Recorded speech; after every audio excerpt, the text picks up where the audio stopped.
புத்தகத்தினுடைய பெயரை இப்ப சொன்னாங்க. நானும் ஸ்கூல் படிக்கும் போது ஹிந்திலாம் படித்தேன். ஆனா என் வாயிலையும் அந்த பேர் இன்னை வரலையும் நுழையல. இனிமே ஜி ராம் ஜிங்கிறாங்க. உங்களுக்கு ஏதாவது புரிஞ்சுதா? காந்திங்கிறவர் இந்த நாட்டுக்கு விடுதலை வாங்கி தந்த ஒரு மகானுடைய பெயரை எடுத்து இந்த அயோக்கியர்கள் ஏதோ ஜி ராம்ஜின்னு ஹிந்தியில நீட்டுக்கு பேர் வச்சிருக்கிறான நம்ம வாயில நுழையுதா? எவ்வளவு பெரிய துரோகம்! மகாத்மா காந்தியை சுட்டு கொண்டது யார் தெரியுமா? மகாத்மா காந்தி ஒரு முறை சாகவில்லை, இப்போ 2 முறை மகாத்மா காந்தியை கொண்டிருக்கிறான். அன்னைக்கு கோட்ஸே சுட்டு கொண்டான். அவ யார் தெரியுமா? இதே RSS பிஜேபியை சேர்ந்தவன் தான். அன்னைக்கு RSS சேர்ந்த கோட்ஸே தான் அண்ணல் மகாத்மா காந்தி இந்த நாட்டுக்கு விடுதலை வாங்கி தந்தவரை சுட்டு கொண்டா. இன்னைக்கு மோடி கொண்டிருக்காரு. வேற ஒன்னும் வித்தியாசம் இல்ல. அன்னைக்கு படுகொலை செய்யப்பட்டார், இப்போது அவருடைய பெயர் படுகொலை செய்யப்பட்டிருக்கிறது.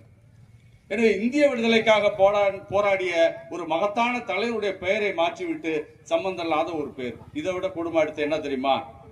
நல்லா அருமையா நம்ம கிராமத்துல சொல்லுவாங்கல்ல, வாழைப்பழத்துல ஊசி ஏத்துறதுன்னு. அந்த மாதிரி 100 நாள் வேலை திட்டம். நம்ம கிராமத்தில் உள்ளவங்களுக்கு எல்லாம் என்ன தெரியும்? 100 நாள் வேலைன்னு சொன்னாதான் தெரியும். இந்த 100 நாள் வேலையை இப்ப 125 நாளா தரேன்னு சொல்லியிருக்காங்களா? இந்த சட்டத்தில் அப்படிதான் சொல்லியிருக்காங்க. ஆனா தமிழ்நாட்டுக்கு பணம் தர மாட்டாங்க. எவ்வளவு பணம்? ஏற்கனவே 75 ரூபா ஒன்றிய அரசாங்கம், 25 ரூபா மாநில அரசாங்கம்னு இருந்தது. இப்ப 125 நாளா வேலை தரேன்னு நமக்கு ஆசையை காட்டி பேரை மாத்திட்டு என்ன சொல்றாங்க? 60% ஒன்றிய அரசாங்கம் தருமா, 40% மாநில அரசாங்கம் கொடுக்கணுமா? நியாயமா? அது முடியுமா? நாம கற்ற ஆட்சி சொன்னாங்க.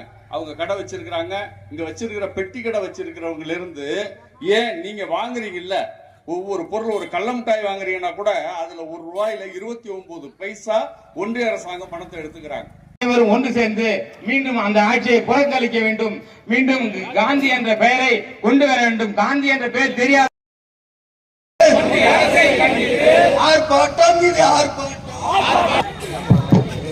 போதுமாப்பா? இப்போது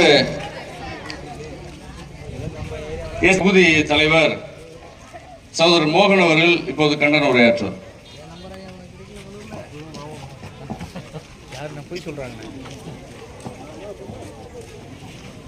அனைவருக்கும் வணக்கம்.